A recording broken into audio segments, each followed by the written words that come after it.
नमस्कार। अनुस्वार मंच पर आप सबका स्वागत है। आज हमारे साथ हैं हमारे वरिष्ठ अतिथि प्रख्यात साहित्यकार श्री सूरज प्रकाश जी। आप सब उन्हें नमस्कार। आप उन्हें सब नाम से जानते हैं, उनके लेखन से जानते हैं, लेकिन फिर भी आपको मैं बता देना चाहता हूं कि उन्होंने बहुत कुछ लिखा है और वो कहानी और उपन्यास की विधा में तो बस क्या कहने, एक ही नाम सामने आता है, सूरज प्रकाश। 8 कहानी संग्रह हैं, 50 के करीब कहानियां हैं, 4 उपन्यास हैं, जिसमें से हर एक उपन्यास अपने आप में एक विशद महाकाव्य कहा जा सकता है। 2 व्यंग संग्रह हैं, बड़ा इंटरेस्टिंग नाम है, जरा संभल के चलो, और दाढ़ी में तिनका। एक कहानी संग्रह गुजराती में भी है, साचा सरनामे। शोध पर आधारित किताबें भी लिखी हैं, अंग्रेजी से अनुवाद भी किए हैं, गुजराती के अनुवाद भी किए हैं। उपन्यास क्रॉनिकल ऑफ डेथ फोरटोल्ड का अनुवाद किया है। जॉर्ज ऑवेल का उपन्यास Animal Farm, Gabriel Garcia Marquez के उपन्यास क्रॉनिकल का अनुवाद, चार्ली चैपलिन की आत्मकथा, चार्ल्स डार्विन की आत्मकथा मिलेना एक जीवनी का अनुवाद, एनसीईआरटी द्वारा प्रकाशित कई किताबों में काम किया। विश्व प्रसिद्ध कहानियों के अनुवाद आपको बताए मैंने। विशेष करके गुजराती से काफी अनुवाद किए हैं। दिनकर जोशी के उपन्यास प्रकाशनों परछायों का अनुवाद किया, और ये उपन्यास गांधी जी के बड़े लड़के हरिलाल हेमराट के द्वारा लिखा गया था। महात्मा गांधी की आत्मकथा सत्य के मेरे प्रयोग का अनुभव भी किया है। 9 पुस्तकों का संपादन किया है, और बंबई पर आधारित विशेष कहानियां भी लिखी हैं। तो बहुत कुछ कहने के लिए है, बहुत कुछ पढ़ने के लिए है, बहुत कुछ क्रिएटिव किया है। साहित्य यात्रा लंबी है, और आज इस साक्षात्कार में हम उनकी साहित्य यात्रा की पड़ताल करेंगे, देखेंगे कि कैसे वो इतना लिखने में सक्षम हुए और हम उनसे क्या क्या सीख सकते हैं। धन्यवाद सर, स्वागत है। नमस्कार, धन्यवाद, स्वागत है आपका। आपके साहित्यिक लेखन को देख करके मैं अभिभूत हूं, तो इसलिए मेरे लिए जरूरी हो जाता है कि सबसे पहले मैं पूछूं कि आपकी साहित्य यात्रा शुरू कहाँ से हुई, प्रारंभ कहाँ से हुई, कैसे हुई, और किसकी प्रेरणा से हुई? 5 सवालों के जवाब एक साथ में देने की कोशिश करूंगा। नहीं, आराम से। कोई जरूरत नहीं, मैं बताऊं कि कविता के नाम पर तो बंदी 13 साल की उम्र में शुरू कर दी थी मैंने, और कहानी लिखने के लिए मुझे 22 साल तक इंतजार करना पड़ा। 35-36 साल की उम्र में कहानी लिखना शुरू हुआ, और छटपटाहट थी, शब्द नहीं मिलते थे, लिखा नहीं जाता था, और एक घुटन सी हो रही थी कि मैं लिख क्यों नहीं पा रहा हूँ। मेरे सारे दोस्त जो लिखना शुरू कर चुके थे, 2-2, 3-3 किताबों वाले हो गए थे, जी। और मेरा लिखना भी शुरू नहीं हो पा रहा था। तभी दिल्ली में जिस ऑफिस में मैं काम करता था, एक छोटी सी घटना घटी। जी सर। और घटना ने मुझे लेखक बनाया। उस घटना के आधार पर मैंने लघु कथा 1984 में कारिका में सर्वभाषा लघु कथा प्रतियोगिता हुई थी एक, और 1000 लघु कथाओं में से पहले नंबर पे चुनी गई थी। वो कमीशन लघु कथा थी, और उससे लेखन शुरू हुआ मेरा। Very good. और उसके बाद आकाशवाणी से निमंत्रण आया कि आप कहानी भेजिए, 4 मिनट की रिकॉर्ड की जाएगी।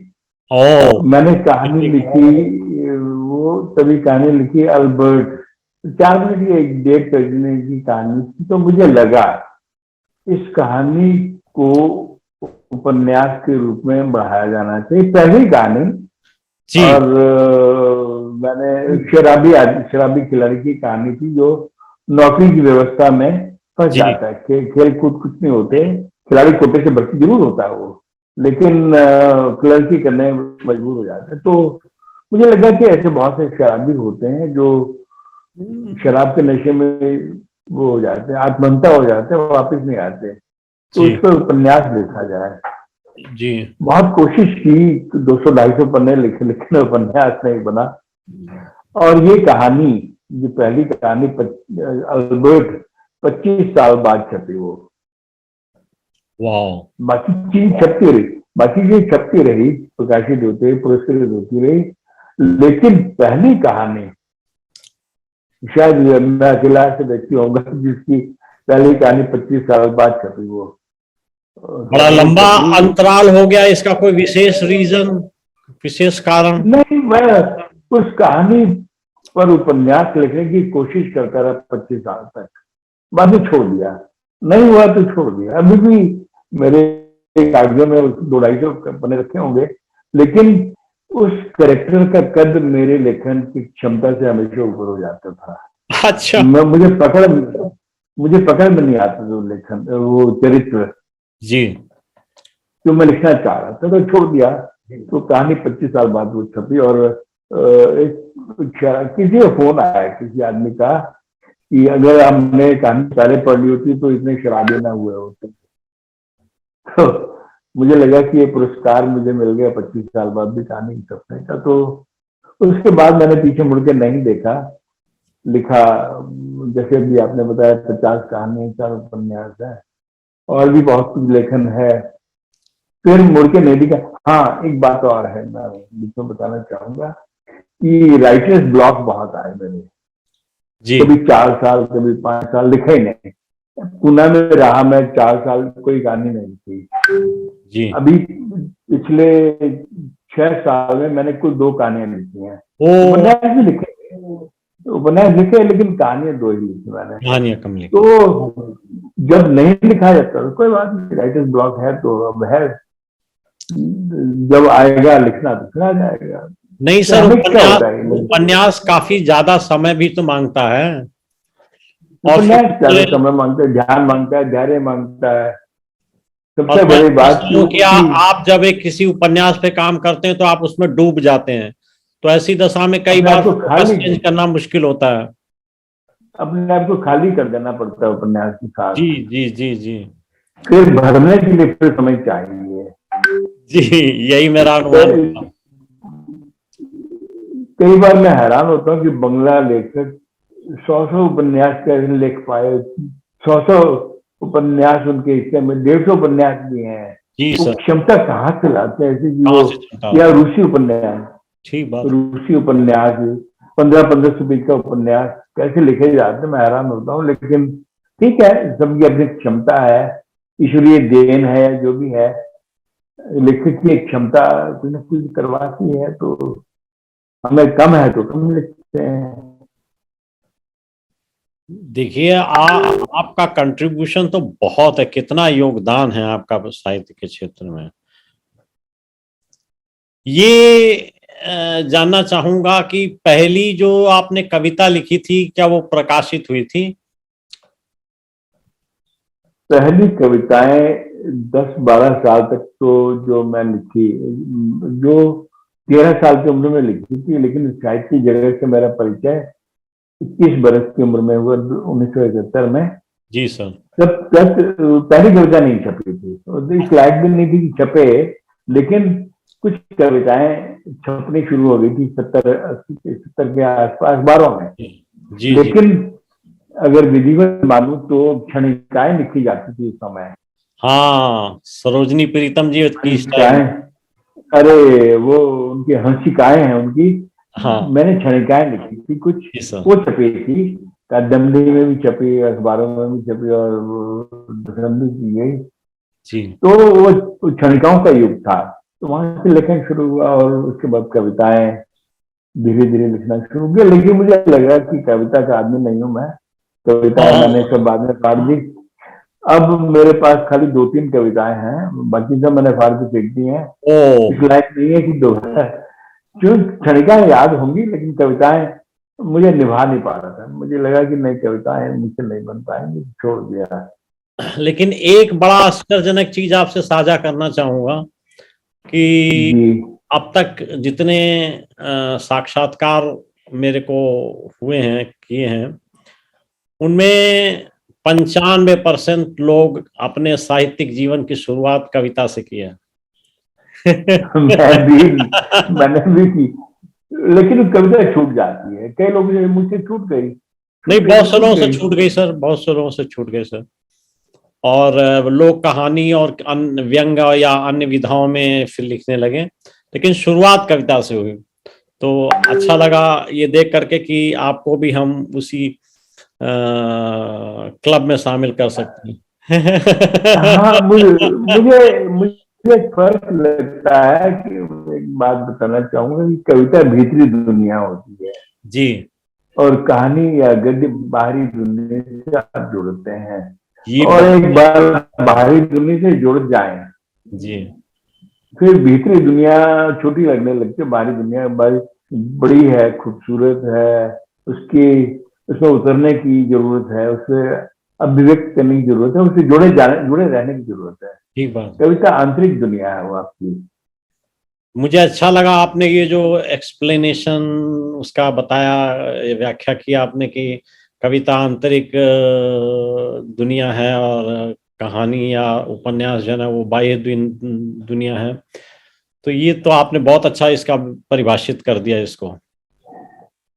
एक छोटी सी बात बताना चाहूंगा। जी सर। चार्ली चैपलिन की आपने जगह मैंने अनुवाद किया है। जी सर। चार्ली चैपलिन कहते हैं कि कविता जी सर। दुनिया के नाम लिखा गया एक खूबसूरत प्रेम पत्र होती है।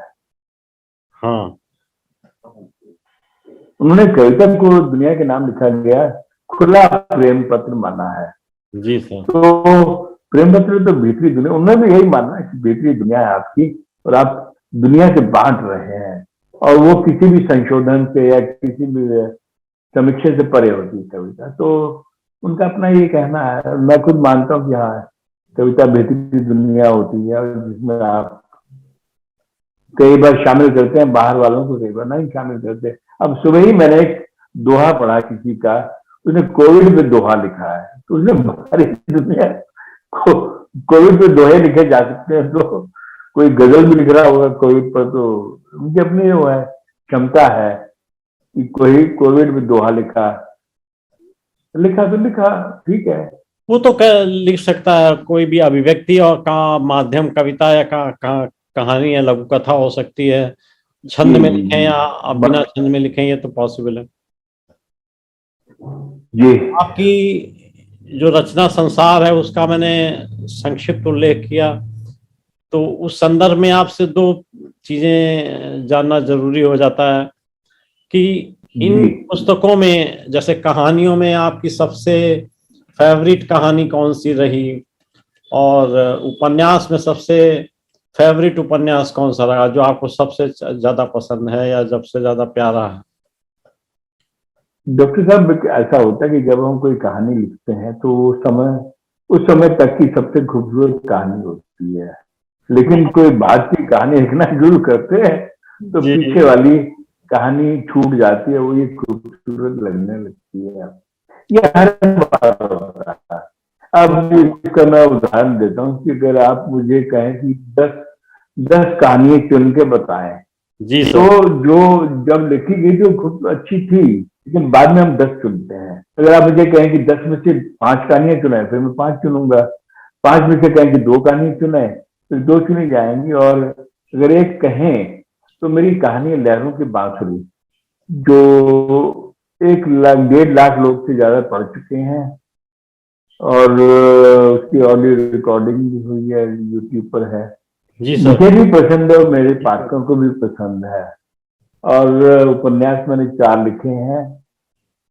दूसरा उपन्यास जो मेरा है देश बिराना, हाँ। जो लगभग साल पहले 20 साल पहले लिखा था, जी वो मुझे अच्छा लगा था इसलिए कि मैंने बहुत मन से लिखा, ध्यान से लिखा। बेशक 1 महीने में पूरा लिख लिया था, लेकिन उसे रिवाइज करने में मुझे 2 साल लगे। ओ दो गॉड। साल में उसके बाहर दो अच्छा। साल में उससे बाहर नहीं निकल पाया। अरे। हाँ, और वो चरित्र मुझे हॉन्ट करता रहा, मुझ पे लिखो, मुझ पे लिखो, मुझे और बेहतर तरीके से लिखो। तो जब तक वो अच्छी तरह से लिख नहीं दिया गया, जी सर। अभी भी मुझे लगता है कि वो उपन्यास रखकर रिवीजन। मैं अपने आप को खाली कर दिया था, मैंने अपने आप को। फिर बहुत अच्छा लगा मुझे दोबारा लिखने के लिए। मुझे 3-4 साल और लगे अगली रचना लिखने के लिए। अच्छा। तो ये होता है जब आप अब मेरे को समझ में आ गया सर कि आपके उपन्यासों में इतना प्रवाह क्यों होता है, आपकी भाषा में इतनी सरलता क्यों होती है। आप बहुत मेहनत करते हैं। आप मुझे आज ट्रेड सीक्रेट पता चल। कहानियों में भी मेहनत करता हूँ। 6 महीने लगते हैं कहानी पूरी करने में, कई बार कम भी लगता है, 2-3 महीने भी लगते हैं। अब जैसे मैं थोड़ा सा बताना चाहूंगा कि वही कहानी है उर्फ चंद्रकला। वो 1975 की घटना है, उससे 92 में कहानी लिखी गई। मुझे जी। 17 साल मैं उससे भीतर उतारता रहा, तब जाके लिखी। देश भ्रमण उपन्यास 15 साल तक मेरे भीतर पकता रहा, तब जाके लिखा गया, और फिर लिखने में भी 2 साल लगे। अभी जो कहानी मेरी लेटेस्ट कहानी आई, उससे भी 2.5 साल हो गए लिखे हुए, 3 साल हो गए। ये जी। हत्या का मामला है। 6 साल लगे मुझे उसे उतारने में। अरे। 6 बरस तक मैं भीतर उतारता रहा। तो हाँ, लंबा समय लगता है सोचने में, अपने आप को तैयार करने में। तो ये है खेला सारा। अब एक और चीज अगर मैं जानना चाहूं या लोगों को मैं चाहूंगा कि वो जाने, उपन्यास और कहानी, आपने बताया कि कहानी का ही विस्तार उपन्यास के रूप में होता है, लेकिन इन दोनों के बीच में अगर चुनाव करने की बात आए तो आप किस पर ज्यादा रुचि रखेंगे या कौन चीज आपको ज्यादा पसंद होगी? कहानी में जीवन का एक दृश्य या एक घटना या एक पलक है। उपन्यास ज्यादा ध्यान मांगता है, पाठकीय भी, लेखकीय भी। पाठक भी यूं ही उपन्यास नहीं पढ़ता, उसे भी समय देना पड़ता है, धैर्य से पढ़ता है। तो जी। उसकी अपेक्षाओं पे खरा उतरने के लिए मेहनत ज्यादा करनी पड़ती है। बड़े जीवन का बड़ा फलक है उपन्यास। बड़ा फल। कहानी ये सही कहा आपने। नहीं, बड़ा फलक है। तो ध्यान भी ज्यादा मांगता है, मेहनत भी ज्यादा मांगता है, और जीवन दृष्टि, विजन, सारी चीजें उस हिसाब से बड़ी चाहिए।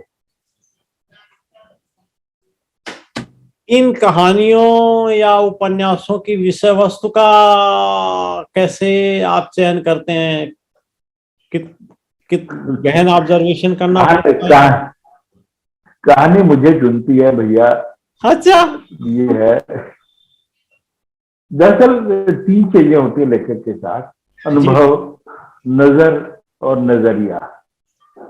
जी। अनुभव अपना भी हो सकता है, दूसरों का भी हो सकता है, जो हमारे लेखन की विषय वस्तु बनेगा।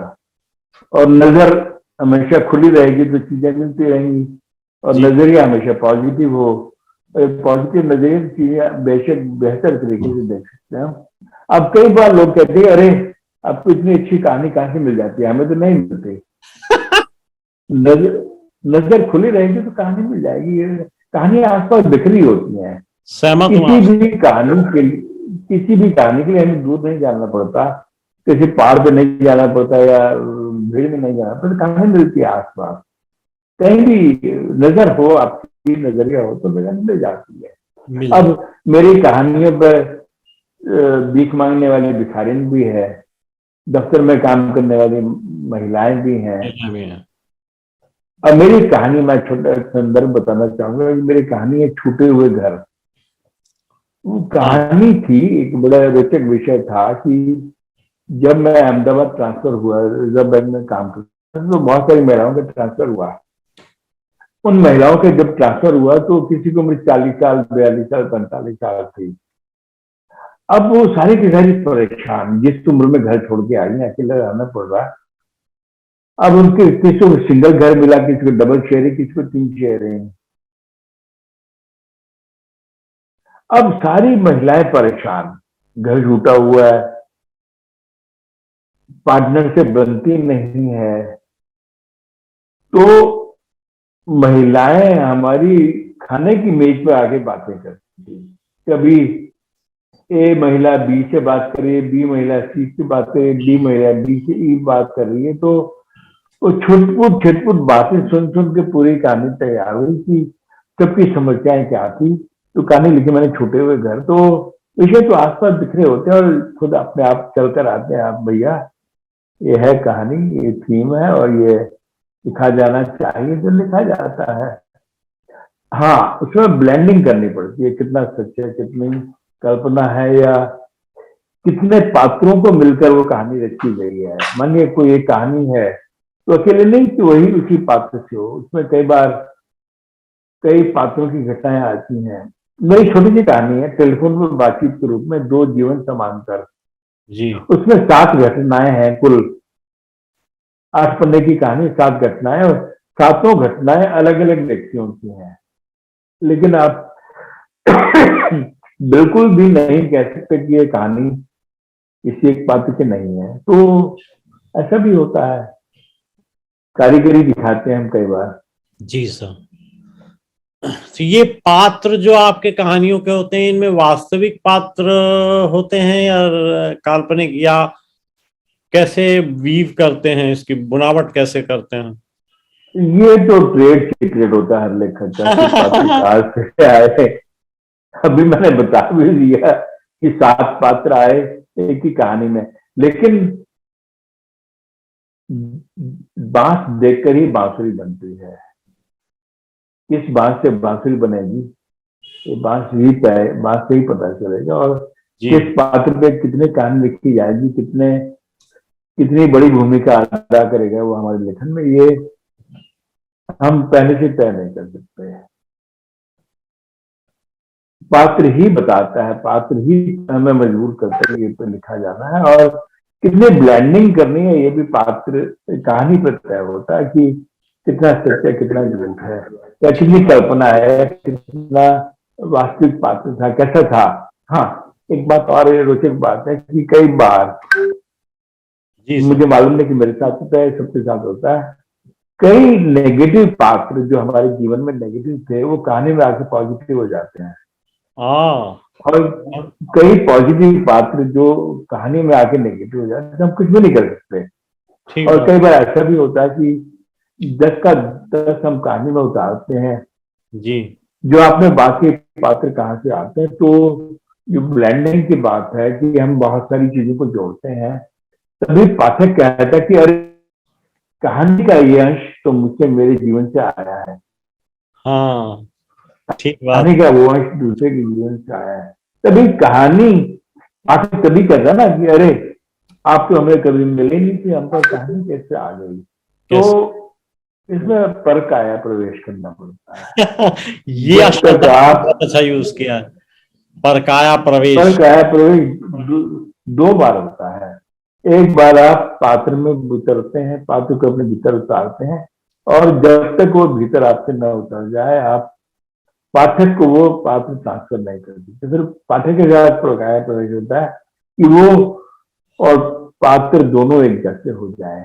जी सर। चेकन साहब ने एक बहुत बढ़िया बात कही है कि लेखन स्पंज की तरह होता है। जी। आप स्पंज में पानी डालते रहिए, पानी सोखता रहेगा, जब तक वो पूरी तरह भीग न जाए ठीक तब बात। तक वो तैयार नहीं होता। उसके बाद वो पानी बाहर बहना शुरू हो जाता है। तो लेखन भी उसी परिपक्वता की मांग करता है कि जब तक आपके भीतर बात में पूरी तरह रस बस न जाए, तो आपको तैयार न कर दे। हाँ, लिखना ही चाहिए। अब वक्त आ गया है, लिखा जाए, फिर आप देर नहीं कर सकते, तुरंत लिखना होता है। लेकिन अगर हम पहले कोशिश करेंगे तो पात्र नहीं बनते। जो लोग कहते हैं ना कि कहानी नहीं बन रही, तो इसलिए नहीं बन रही तो तैयारी नहीं बनती। तैयार ही नहीं हो, ये सही उस कहा। पत्र बात उस पात्र को भीतर उतारा नहीं गया है। ठीक बात है। अब मैं इतना लंबा समय लेता हूँ, 2 साल 4 साल 6 साल, तो वो प्रक्रिया है वही अपने भीतर उतारने की। ठीक बात है। तो जितना भीतर पकेगा पात्र उतना ही अच्छा बनेगा। तो ये आपकी कहानियों में और उपन्यासों में जो पात्र हैं, तो जैसे आपने बताया कि उसको उतारते हैं अपने जीवन में या मन में, और एक तरीके से हम वो पात्र जीना शुरू कर देते हैं, स्टेपिंग इनटू द शूज या परकाया प्रवेश जिसे कहते हैं।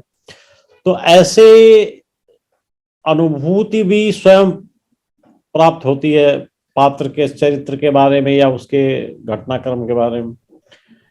ऐसी स्थिति में आपको आपके प्रिय पात्रों में से कौन सा, मतलब आपके पात्रों में से कौन सा प्रिय पात्र लगता है जिसे आप उल्लेख करना चाहेंगे?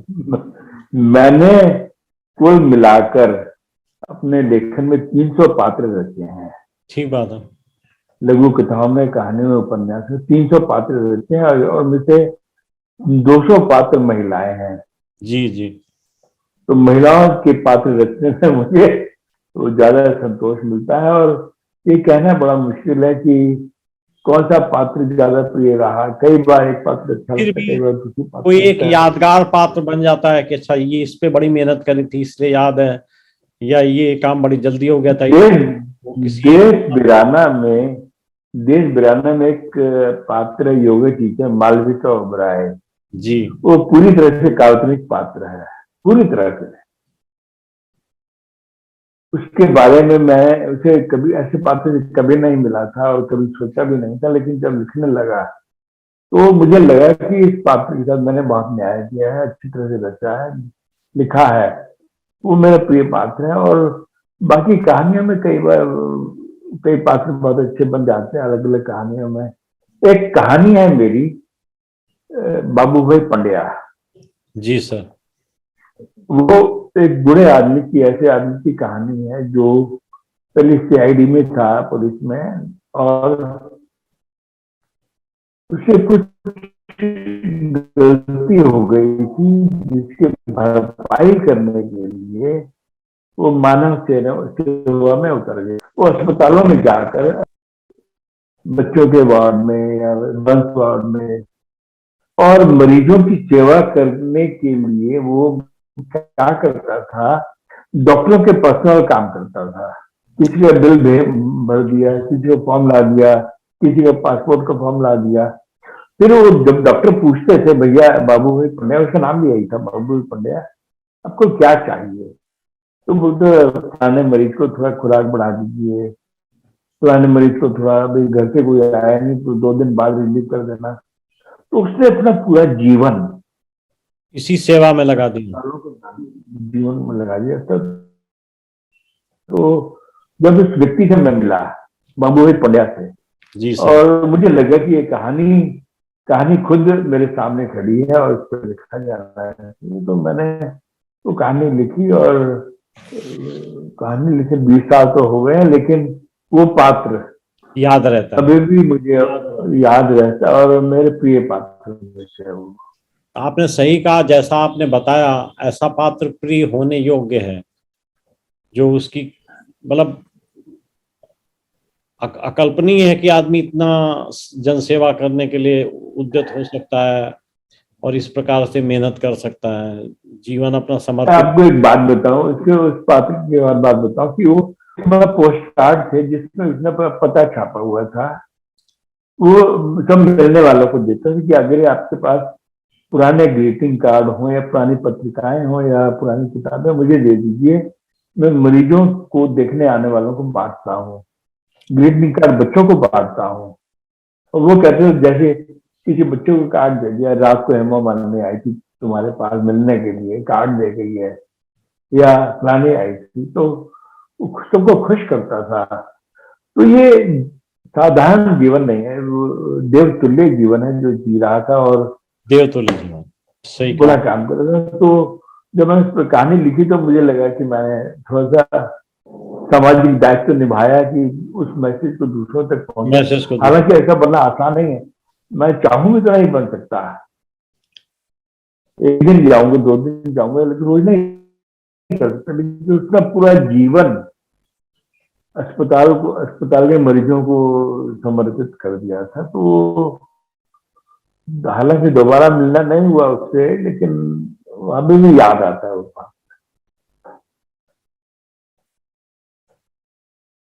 अच्छा पात्र है, अच्छी विषय वस्तु है, अच्छा संदेश है सर, बधाई हो। एक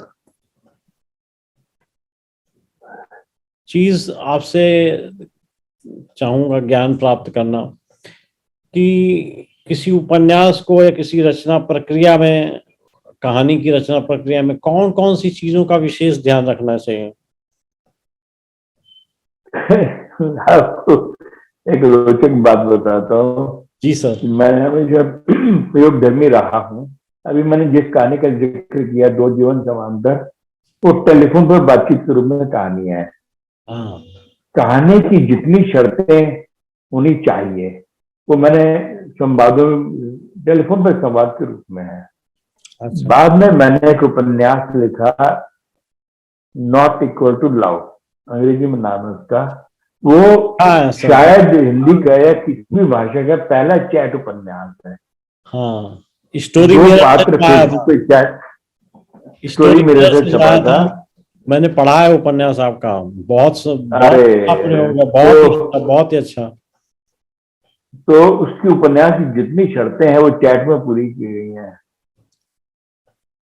अब जिन आप मान लीजिए जितनी शर्तें होती है, मुझे तो मालूम नहीं है कि कथन और ये और वो सारी चीजें जो होती हैं मैंने चैट में ही पूरी की हैं। वो अपने आप में एक विलक्षण उपन्यास है कि उसमें आपने खुद पढ़ रखा है तो आपको पता होगा कि रोचक भी है, मनोरंजन भी करता है, ज्ञान भी देता है हम्म। और पठनीय भी है। लोग एक सिटिंग में पूरा पढ़ते हैं उसे। उसमें 2 बार एमफिल हुई, एक और रिसर्च की, रिसर्च हुई उस पर, जी सर। खाली इसलिए कि एक प्रयोग किया गया, मैंने एक प्रयोग किया मैंने। नहीं, वो अच्छा प्रयोग बाकी था, तो पहली बार किया गया और शायद किसी के दिमाग में आया भी नहीं। बाद में और हुए उसके नकल, बाद में और लिखे गए। दिमाग में हाँ, ये अच्छी बात है कि वो चैट में ही पूरा उपन्यास दिखा जा सकता है। मैंने चैट में ही किया पूरा उपन्यास कोशिश। लिखा आपने, बहुत ही अच्छा प्रयोग था तो सर। हाँ, तो आपने पढ़ रखा तो आपको पता होगा कि वो पठनीय भी है। कठिनी भी है। ये आपका एक उपन्यास है ख्वाबगाह, जिसे हम जी लोगों ने प्रकाशित किया था आपके जी सौजन्य से, आपके आशीष से। तो उसकी जो स्टोरी है या उसका जो चीज है वो वास्तविकता और कल्पना के बीच में एक जबरदस्त सेतु बनाया है आपने। तो वो कैसे क्लिक किया है, कैसे उसकी पृष्ठभूमि बनी? थोड़ी सी पृष्ठभूमि में आपको ये बता दूं कि मेरी 6 लंबी कहानियां जी। और 2 उपन्यास, जी दो सर। उपन्यास ख्वाबगाह और नॉट इक्वल टू लव, नहीं, हाँ, दोनों उपन्यास, 6 लंबी कहानियां फेसबुक के चरित्रों से आए हैं ये। जी।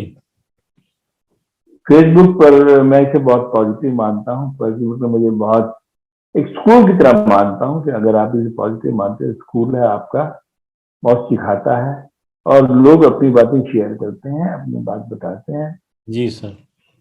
मेरी बहुत सारी महिला मित्र हैं जिनकी बातें अलग अलग तरीके से मुझ तक पहुंचती रही हैं, वो अपनी शेयर करती रही हैं। उनके अलावा किसी को नहीं मालूम है कि उनकी कहानी किसकी कहानी है। अच्छा। हाँ हाँ हाँ। उनको ही मालूम होगा या नहीं मालूम होगा, लेकिन ऐसा हुआ है कि फेसबुक ने मुझे अच्छे पात्र दिए हैं, अच्छे पाठक तो दिए ही, पात्र भी दिए हैं। और ख्वाबगाह भी एक पाठिका की कहानी है, एक फेसबुक मित्र की कहानी है। कितनी ब्लेंडिंग है, आप जब आप पैक तैयार करते हैं तो नहीं बताते ना कि कितना सोडा है, कितनी बर्फ है, कितना नींबू है, अब जी। कितना अच्छा बना है पैक, वही बताते हैं। तो आप ये रहने दीजिए कि कितनी कल्पना है, कितना होमवर्क है, वो अलग मामला है। लेकिन पात्र सजीव लगता है, पात्र विश्वसनीय लगता है, जी पात्र हमारे आसपास का लगता है। ये मेरे लिए बड़ी बात है कि उसे लोगों ने अपनाया, स्वीकार किया। और आप खुद मानते हैं कि वो व्यक्ति के रूप में भी आपके साथ अच्छा रहा उपन्यास, जो आपने ये बताया था बेस्ट कि सेलिंग था सर, बेस्ट सेलिंग था। साधुवाद। बेस्ट सेलिंग रहा। तो पात्र तो आसपास से ही आते हैं और वो कितने ब्लेंडिंग करते हैं। तो एक बात मैं शेयर करना चाहूंगा जी कि सर। आप भी लेखक है, मैं भी लेखक हूँ। हम स्वर्णकार, सुनार की तरह काम करते हैं, समाज से सोना लेते हैं और गहने बना के लौटा देते हैं। गहने बनाने के बाद नहीं बताते कि उसमें कितनी, वो मिलाते हैं ना, खोट कितनी मिलाई है, वो नहीं हाँ, बताते। कर्दा कितना है। हाँ, तो गहने कितने खूबसूरत बने हैं, हम ये कहते हैं। जी तो सर। हम सुनार हैं, सोना लेते हैं और गहना बना के लौटा देते हैं। व्यंग की तरफ कैसे रुझान हो गया आपको, कोई विशेष प्रेरणा? हर लेखक व्यंग्यकार तो होता ही है। हम जो कुछ आसपास देखते हैं तो कुछ ना कुछ ऐसे चुभ लगता है ना, जो चुभता है, जो खराब लगता है, जो टॉन्टिंग करते हैं। अब अगर हम इसे कहें तो हमारी पिछली पीढ़ी के, जो हमारा दादा दादी या नाना नानी या माता पिता थे, वो हर बात को बड़े कुटिल तरीके से, कुटिल नहीं बल्कि व्यंग्यात्मक तरीके से कहते थे। जी। जैसे हरियाणा में कहा जाता है कि किसी की बात का सीधा जवाब नहीं होता। तो व्यंग्यकार तो हर आदमी होता है अपने आप में, जो तरीके बात को कहने के तरीके अलग अपनाता है। तो जब उन चीजों को देखते हैं कि ऐसा नहीं, ऐसा होता, बेहतर होता, तो हम उस तरीके से अपनाते हैं। और व्यंग आ गया अब रिश्ते में, तो व्यंग भी लिखता रहा, यात्रा संस्मरण भी लिखे, व्यक्तिगत व्यक्तिगत संस्मरण भी लिखे। लेकिन अभी मेरी किताब आई है व्यंग की, डॉक्टर साहिबा के डॉगी बीमार हैं, ये लेख है इसमें। तो उसमें मैंने कुत्ते और डॉग की तुलना की है, उसके बहाने आम जन और सभ्य जन की तुलना की है कि दोनों अलग होते हैं। आप कुत्ते को डॉगी कह सकते हैं, लेकिन डॉगी को कुत्ता नहीं कह सकते। उसका मालिक नाराज हो जाएगा, नाराज उसका हो मालिक नाराज हो जाएगा। तो इस तरीके से सारी चीजें आसपास होती रहती है। तो कई बार बहन की शक्ति में, हाँ, ऐसा होता है कि सब कुछ कहानी में नहीं लिखा जा सकता, ठीक सब है। कुछ उपन्यास में अनुभव नहीं लिखा जा सकता। तो उसके लिए आप अलग तरीका अपनाते, कभी व्यंग्य का, कभी निबंध का, कभी संस्मरण का, कभी किसी और तरीके से आप कहते हैं कविता के रूप में। तो चीजें सामने आती है, आनी होती है। तो व्यंग्य के रूप में भी कई चीजें लिखी है मैंने। नवभारत में एक कॉलम आते थे, कांटे की बात, उसमें जी। मैंने लंबे समय तक व्यंग्य लिखे हैं। जी। बहुत ज्यादा तो नहीं, लेकिन 30-40 व्यंग्य हैं मेरे लिखे हुए। जी। इससे ज्यादा इतने होंगे। व्यंग को आपकी दृष्टिकोण से एक स्वतंत्र विधा मानते हैं आप, या हर विधा के साथ जुड़ा हुआ स्वतंत्र पूरक? अलग अलग विधाएं, जैसे उपन्यास है, कहानी है, निबंध है, डायरी है। व्यंग्य भी अपने आप में पूरी विधा है। और बहुत सारे लोग सीरियस काम कर रहे हैं इसमें, और लंबी परंपरा रही व्यंग्य लिखने की। ऐसा नहीं कि एक दिन में आए हो, लंबी परंपरा रही है। और बेशक कहानी या उपन्यास की तुलना में बाद में शुरू हुआ या कम शुरू हुआ, लेकिन इधर तो है ही। और इसमें भी काम हुआ है, शोध भी हुए हैं, बड़े व्यंग्यकार भी जी। हमारे सामने हैं जिन्होंने हमें रास्ता दिखाया। इस समय भी कभी अखबारों में, पत्रिकाओं में आप देखते होंगे अगर कॉलम है, और इसमें खूब लिखा जा रहा है। बेशक ज्यादा लिखने के उसमें एक नुकसान भी हुआ कि अच्छा कम लिखा जा रहा है, कम दिखाई देता, लेकिन वजह तो है ये। लोग लोग नहीं मानते, लेकिन विधा है ये, इसमें कोई शक नहीं है। अब तो और व्यंग्य विधा के पुरस्कार भी बहुत सारे दिए जाने लगे हैं। तो मानते हैं ना कि ये विदा हुई है, और इसके बहाने इस जरिए से अपनी बात कही जा सकती है। पद्य में भी व्यंग्य लिखा जाता है, आपने भी लिखे हैं बहुत बहुत सारे व्यंग्य, पद्य में लिखे हैं, कविता में लिखे हैं, गद्य में तो लिखा ही जाता है। तो गद्य और सर दुनिया लिखना भर ही में नहीं आया। मैंने तो बड़ी कोशिश की, ये लेकिन मुझे लिखना ही नहीं आया। जैसे मुझे जैसे मुझे कविता लिखने नहीं आई। आपको मार्क ट्वेन का एक किस्सा सुनाता हूँ, जी थोड़ा सर। विषय बदलते हुए। बहुत बड़े व्यंग्यकार थे। जी वो सर। छोटे से शहर में भाषण था उनका, तो भाषण शाम को था, वो गए, सुबह पहुंच गए। तो उन्हें सोचा कि सैलून में जाते हैं, दाढ़ी वाड़ी बनवा लेते हैं। तो नाई की दुकान पे जब बैठे तो नाई ने कहा कि आप पहली बार आए हैं यहाँ पर, कभी देखा नहीं आपको। हाँ, पहली बार आए हैं। तो नाई ने कहा भाई सही मौके पर आए हैं आप। तो क्या हो गया, क्या यहाँ मार्क ट्वेन का भाषण है। अच्छा, लेकिन अगर आपने टिकट बुक नहीं कराया तो आपको खड़े खड़े सुनना पड़ेगा, वो तो हाउसफुल हो चुका। तो मार्क ट्वेन ने कहा कि मेरी यही मुसीबत है, भाषण मार्क ट्वेन का होता है, खड़े मुझे रहना पड़ता है। सही। तो ये उनके जीवन का ही, खुद भी व्यंग लिखे, लेकिन उनके जीवन भी अपने आप में घटनाएं उनके साथ हुई। तो बहुत सुंदर व्यंग्य है, छोटा सा, एक ही सेंटेंस में सब कुछ समा दिया। जी, व्यंग्य के बारे में सर लोगों का विचार ये है, या ऐसा एक स्कूल ऑफ थॉट है कि इसकी उत्पत्ति या इसकी शुरुआत जो है ना वो सैटायर से हुई, इंग्लिश की सैटायर से। आप क्या सोचते हैं कि क्या ये संस्कृत या हिंदी की उपज है या सैटायर का इसके ऊपर कोई विशेष प्रभाव? मैं इस बारे में एकेडमिक जानकारी मुझे ज्यादा नहीं है, और मैं बता नहीं सकता कि संस्कृत से आया है कहाँ से, लेकिन हर भाषा में व्यंग्य तो लिखे ही गए हैं, घटनाएं भी हुई हैं और उनको लिखा भी गया है और दर्ज भी किया गया। तो मैं ये बता नहीं सकता, एकेडमिक लोग बताएंगे कि कहाँ से आया, कैसे आया, कितनी देर से आया, कि कब आया। इसकी उत्पत्ति के बारे में तो मैं क्षमा चाहूंगा कि मेरा इतना ध्यान नहीं है, इसकी बारीकी में जाऊं मैं मानूंगा, मुझे नहीं मालूम है। नहीं नहीं, ऐसी कोई बात नहीं। अच्छा, आपकी एक आत्मकथा जैसी किताब आई है जो विजय अरोड़ा जी ने लिखी है, तो आपने अपने संस्मरण या जीवन मतलब बायोग्राफी, ऑटोबायोग्राफी स्वयं क्यों नहीं लिखी, आत्मकथा? ये जीवनी है, मेरी उम्र भर देखा की है। हाँ, तो ये जीवनी आपने मैंने कभी मैंने सोचा नहीं था कि अपने बारे में कुछ लिखूंगा। चीजें थी जो शेयर करते थे। तो मेरे छोटे भाई ने, विजय अरोड़ा, वो लिखता है, कविताएं लिखता है, कहानियां लिखता है, लघु कथाएं लिखता है। तो उसकी इच्छा थी कि मैं आपके लिए कुछ काम करना चाहता हूँ। जी। तो मैंने पूछा क्या करना चाहते हो? मैं आपकी जीवनी लिखना चाहता हूँ। तो मैंने ठीक है, इस बहाने कुछ शेयर करने का मौका मुझे। लॉकडाउन में वैसे घर में बंद थे वो भी, और हम भी, सब लोग काम नहीं कर पा रहे थे बाहर का। जी। तो कुछ चीजें उसकी स्मृति में थी, कुछ उसने मुझसे पूछी, मैंने शेयर की। और ये पहली बार हुआ कि लेखक आत्मकथा न लिखे उसकी जीवनी लिखी जाए।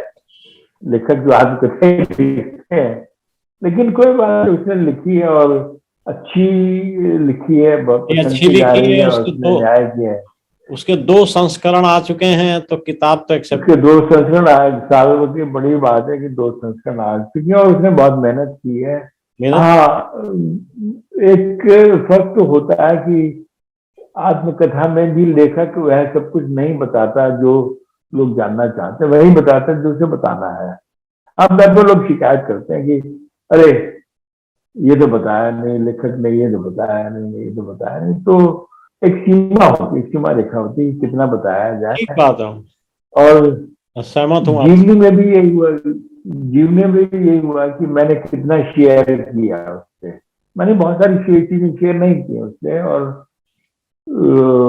छूट भी गई होंगी बहुत सारी चीजें। अगर मैं लिखता तो शायद अलग तरीके से लिखता, या कुछ और चीजें भी लिखता जो।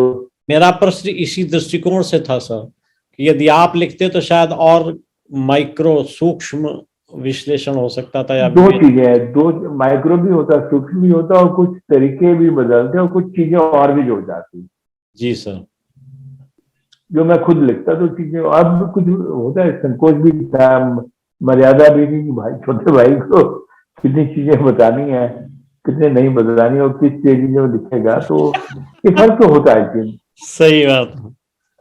अब आपको एक बात बताता हूँ कि एक दौर चल पड़ा है, फिल्मी लेखक अपनी आत्मकथा लेकर आ रहे हैं। अभी कुछ दिन पहले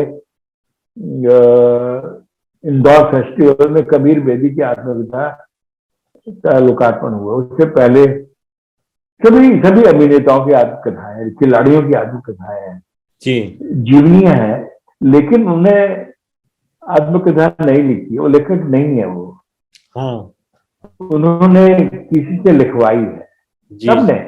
जी, वो बायोपिक की तरह है कि दूसरों ने लिखी है। तो इस समय तो बाजार भरा पड़ा इस तरह की आत्मकथाओं से।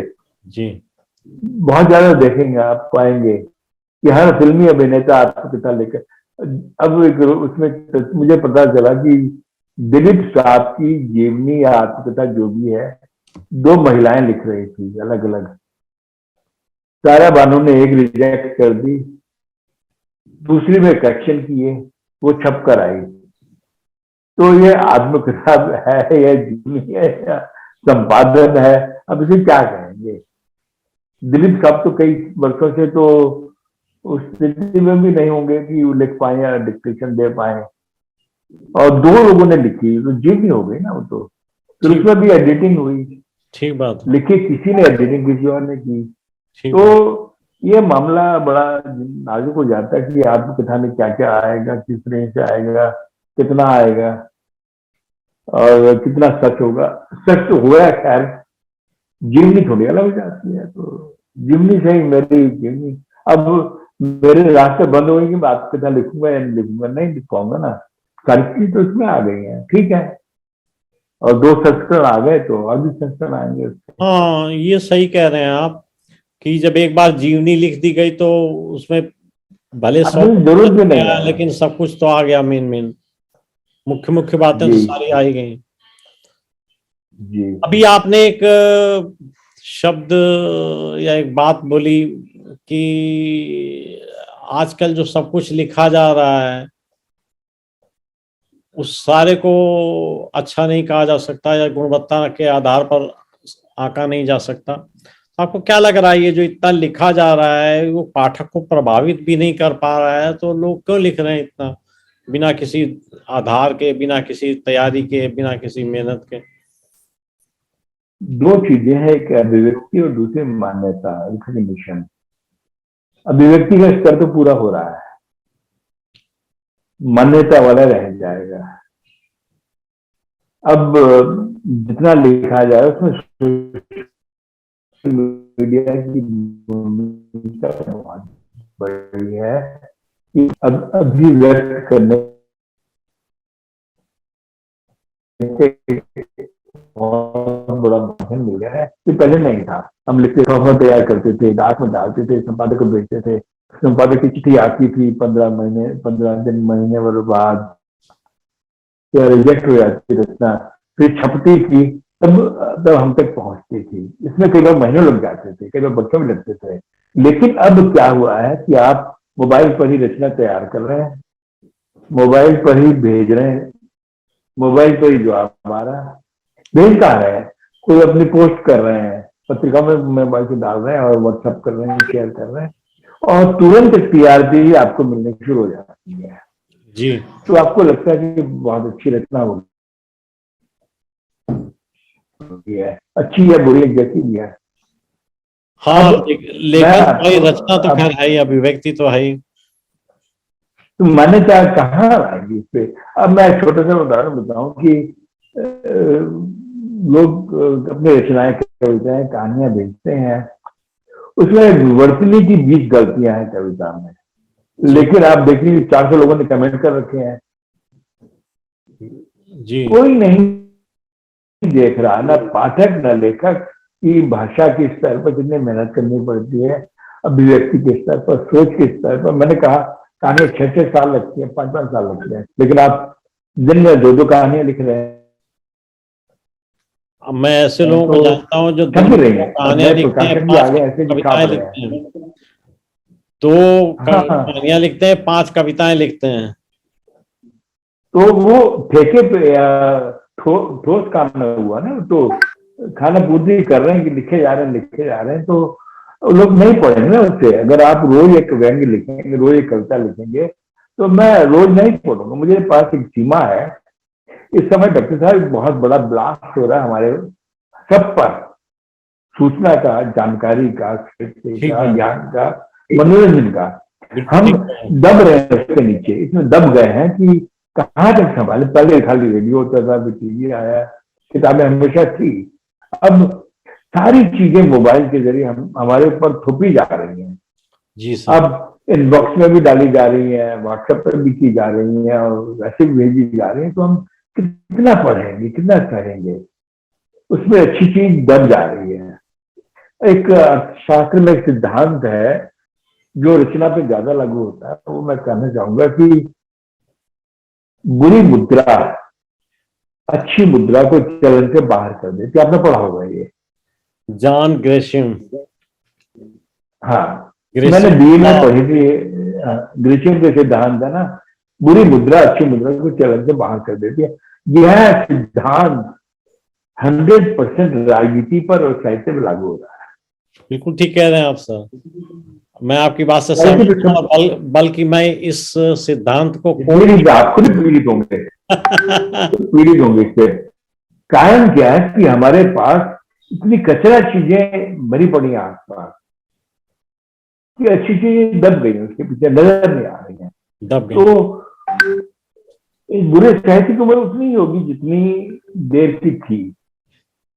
तो क्या लगता है कि डिजिटल युग में भविष्य थोड़ा सा संशयपूर्ण है, या ऐसा लगता है कि अब साहित्य आगे बढ़ेगा? हुआ क्या कि अब मैं बताऊं कि लिखने की, पढ़ने की, भीतर उतारने की, पाठक पहुंचने की सारी तरीके बदल चुके हैं। जी सर। अब हम टाइप करते हैं, बोल के टाइप कर रहे हैं, मोबाइल पर टाइप कर रहे हैं, वो स्क्रीन पर पढ़ रहे हैं। किताब है ही नहीं, किताब गायब हो गई है। पाठक का पढ़ने का तरीका भी बदल गया, वो सुन रहा है, पढ़ भी नहीं रहा वो।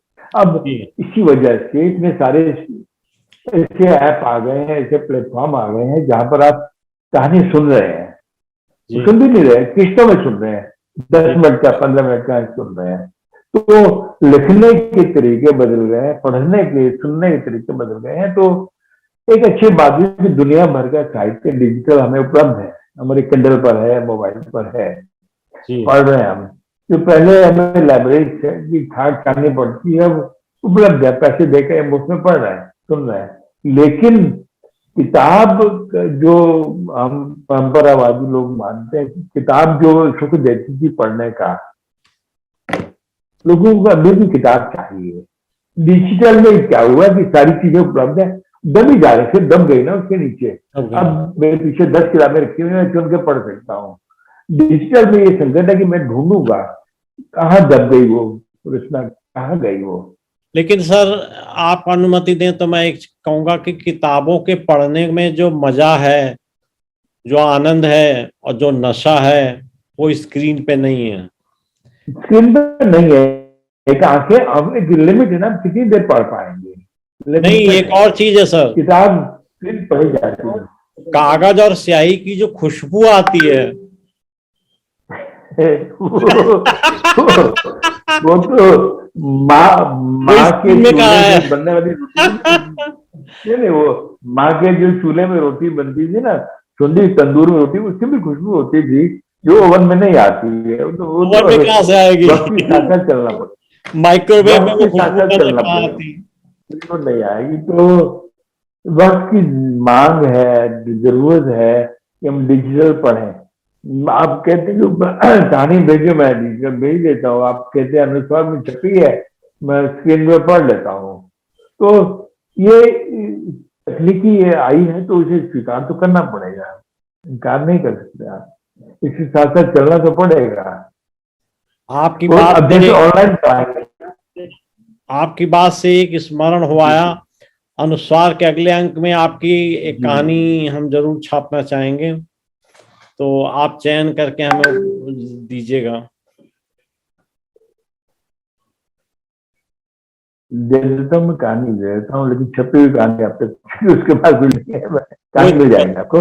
दिक्कत हाँ, तो मैं ये बात बता रहा था कि कहानी मिल जाएगी आपको। मैं ये बात कह रहा था कि डिजिटल से मुक्ति नहीं है। जैसे ऑनलाइन सब कुछ होना शुरू हो गया, जी सर, पढ़ाई, जॉब सारे ऑनलाइन हो गए हैं, कंसल्टेंसी ऑनलाइन, डॉक्टर की सलाह ऑनलाइन मिल रही है, तो आप इससे इनकार नहीं कर सकते। वक्त के साथ साथ चलना पड़ेगा आपको, चलना पड़ेगा। आपको सुविधा भी है। आप जैसे डॉक्टर के पास जाते, अब आप हम बात कर रहे हैं, अलग शहरों में बैठे बात कर रहे हैं, ये तकनीकी सुविधा है। जी ये सर। जो डिजिटल है ना, ये हम बिना मिले भी बात कर रहे हैं और रिकॉर्ड भी हो रही है और भविष्य के लिए भी उपलब्ध हो रही है। जी सर। ये भी बात है। हाँ, लोग कहते हैं कि अब तो प्रेम और तलाक भी ऑनलाइन हो डिजिटल हो गए। प्रेम तो होते हैं, प्रेम तो हो रहे हैं।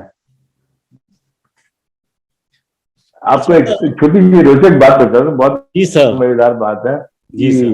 पति पत्नी में हमेशा कुछ ना कुछ होता रहता है, छुटपुट झगड़े होते रहते। तो एक दिन हमारी पत्नी ने मुझे फेसबुक पे अनफ्रेंड कर दिया। ओ तो इतनी नाराज हो गए भाभी जी। नाराज नाराजगी है तो अनफ्रेंड कर दिया थोड़े से। तो जैसे आपने कहा कि शादी और तलाक, तो फ्रेंडशिप और अनफ्रेंडशिप भी तो फेसबुक पे होती है। तो पत्नी ने मुझे अनफ्रेंड कर दी। अरे वाह, जाओ, इंटरेस्टिंग। हम बात कुत्ती कुत्ती हो गई, बात नहीं करते उनसे। कुट्टी हो गई। हाँ, वो जब हाँ, हम लोग डिजिटल छोटे का थे एक तो बहुत बड़ा फायदा हुआ है कि डिजिटल का बहुत बड़ा फायदा हुआ है कि चीजें आप तक तुरंत पहुंच जाती हैं तुरंत पहुंच जाते हैं, नजदीकियां और बढ़। आपके आपके आर्काइव में सुरक्षित रख सकते हैं। जो मुझे उपन्यास अच्छा लगा, बजाय किताब खरीदने के मैं मंगवा लेता हूँ, किंडल में पढ़ लेता हूँ, मेरे पास मौजूद हो जाता है वो। तो तुरंत वाला मामला है ये, सबके पास तुरंत पहुंच जाती चीज है। जी सर। अब साहित्य से अलग हटके आपसे एक प्रश्न पूछना चाहता हूं, अनुमति हो तो। पूछिए ना, पूछिए। प्रश्न ये है कि साहित्य के अतिरिक्त आपका सबसे पसंदीदा, सबसे ज्यादा पैशनेट हॉबी क्या थी? उम्र के साथ साथ चीजें बदलती रहती हैं। विनय। अच्छा ठीक, उसके बाद। जब युवा था तो मैं घूमना बहुत पसंद करता। मैंने बहुत ट्रैकिंग की है, हिमाचल में बहुत लंबी दुर्गम क्षेत्रों की ट्रैकिंग की है, मैंने घूमता था। और दूसरा पक्ष था मेरा अकेले रहना। मैं आपको मैं बता देता हूँ कि अलग अलग उम्र में, अलग अलग शहरों में, अलग अलग कारणों से मैं 18 बरस अकेले रहा। ओ, अच्छा। अहमदाबाद में, हैदराबाद में, दिल्ली में, मुंबई में, पूना में। परिवार से मिलता जुलता, लेकिन अकेले रहना पड़ता नौकरी की वजह से। तो एकांत मुझे बहुत अच्छा लगता था और उसमें एकांत में मेरी मदद करता है संगीत। और संगीत भी कौन सा, शास्त्रीय संगीत या सूफी है। तो मैं किसी भी समय मुझे संगीत चाहिए, कोई भी काम करते समय संगीत चलता रहता है। ऑफिस में भी मेरे संगीत चलता रहता था। जो इंटरनेट आया तो इंटरनेट वाले रेडियो चलते रहते थे। लोग पूछते थे कि कौन है जहाँ से इतनी संगीत की आवाज आ रही है। तो मेरे केबिन में हमेशा लोग आते थे, कुछ कुछ इंस्ट्रूमेंट बजता रहते थे। और आपको भी मैंने शामिल किया, जो मैं सुबह संगीत भेजता हूँ। आप पे भी पहुंच रहा है, मुझे मालूम नहीं कि आप सुनते नहीं सुनते, लेकिन कई 400-500 लोगों के पास मैं संगीत भेजता हूँ। और आज सुबह मैंने भेजा अल्लाह रखा और रविशंकर की जुगलबंदी। वो बहुत पसंद थी। आपका कलेक्शन बड़ा नायाब है। तो संगीत हमेशा साथ देता है। मुझे लगता है कि संगीत आपको जोड़ता है, जोड़ता है। आपको अमीर बनाए रखता है और सबसे बड़ी बात कि आपको पॉजिटिव बनाए रखता है। पॉजिटिव बना। संगीत नेगेटिव नहीं बनाएगा आपको कभी भी। पढ़ना हमेशा पढ़ता है, दुनिया भर के साहित्य में पढ़ता रहा, लिखता रहा। और दोस्त बनाना अच्छा लगता है, लेकिन दोस्त कम हो तो ज्यादा है कि अच्छे दोस्त हो कम हो, अच्छे दोस्त हों भले कम हो, ठीक है। बहुत ज्यादा भीड़ कम हो तो भीड़ नहीं होनी चाहिए। तो वो भी मानता हूँ मैं, और ईमानदारी से अपना काम करता रहता हूँ। लिखना पढ़ना सब चलता रहता है। अब आखिर में आपसे मैं एक संदेश चाहूंगा, लेखकों के लिए, रचनाकारों के लिए। ये रहना चाहिए किसी को कोई नहीं, नहीं डॉक्टर साहब, किसी को कोई मार्गदर्शन नहीं चाहिए, लेखकों को बिल्कुल नहीं चाहिए। सब अपना अपना काम कर रहे हैं, अपने बेहतर कर रहे हैं। मेरे संदेश देने से कुछ नहीं होगा, वो संदेश देने वाले और लोग हैं। मैं यही कहूंगा कि ईमानदारी से, मेहनत से लिखना पढ़ना चाहिए। हाँ, एक मैंने नहीं, किसी और, कई लोग कहते हैं, बड़े लोग कहते हैं कि एक पन्ना लिखने से पहले 100 पन्ने पढ़ने चाहिए। मैं दोहरा देता हूँ कि जितना लिखा जाए उसे कई गुना ज्यादा पढ़ा जाए और मेहनत पढ़ा की जाए। जाए और पढ़ा जाए, और जो हम पढ़ना चाहते हैं वही लिखें। वही लिखें, बिल्कुल ठीक कह रहे हैं। जो हम ये पढ़ना चाहें तभी वो मन से आएगा। तभी मन जाएगा। मैं घटिया पढ़ना चाहता तो घटिया लिखूंगा, मैं अच्छा पढ़ना चाहता तो मैं अच्छा पढ़ूंगा ना। ठीक बात। तो जो हम पढ़ना चाहते हैं वही लिखें, और मेहनत तो चाहिए, बिना मेहनत के कुछ नहीं होता। क्या मेहनत के तो कुछ नहीं होता। यही संदेश तो नहीं है, लेकिन एक आपने कहा तो मैं बता देता हूँ कि पढ़ना, बहुत गुनना, आभारी। भीतर उतरना, प्रकाया प्रवेश करना, सारी चीजें लक्ष्य की जरूरतें होती हैं। उन तक, उनको सबको पार करके ही अच्छे लेखक बन पाएंगे। जी। विष्णु प्रभाकर जी ने एक बहुत बड़ी बात कही कि मैं दोहरा देता हूँ कि क्या लिखना है यह जानने से ज्यादा जरूरी है कि क्या नहीं लिखना है। क्या नहीं लिखना। ठीक। ये जानना भी बहुत जरूरी है, क्या नहीं लिखना है। तो अपने आप ही चीजें निखर कर आएंगी। सब कुछ तो नहीं लिखा जाना चाहिए, सब कुछ तो नहीं कहा जाना चाहिए, और सब कुछ तो नहीं पढ़ाया जाना चाहिए। बहुत बहुत धन्यवाद के साथ में आज की चर्चा, ये विचार विमर्श हम समापन की ओर ले चलते हैं। आपका बहुत बहुत आभार। बहुत अच्छा लगा, बहुत सी चीजें मैंने आपसे सीखी, और हो सकता है शायद मेरे को गद्य में प्रवेश करने में बड़ा काम आएगा। बड़ा निर्देशिका की तरीके से हम उसका उपयोग कर सकते हैं। और बहुत बहुत धन्यवाद। बहुत अच्छी बातचीत की हमने, और अनौपचारिक तरीके से बहुत सारे भेद खोले। हाँ, एक्चुअली लाइव में ये संभव नहीं होता। जी इसमें तो हम खुल के बात कर सकते हैं, सोच के जी इत्मीनान से बहुत सारी चीजों पर बात कर सकते हैं। इसीलिए मैंने ये रिलैक्स्ड विचार विमर्श रखा, ताकि वास्तव में जी, सुनने के बाद में कुछ ग्रहण भी करने के लिए रहे। बहुत बहुत धन्यवाद। बहुत बहुत आपका धन्यवाद। आपने जो है अपनी इतने अनुभव शेयर किए, और विशेष रूप से ये बताया कि किस तरीके से साहित्य की रचना की जानी चाहिए। धन्यवाद। धन्यवाद, नमस्कार।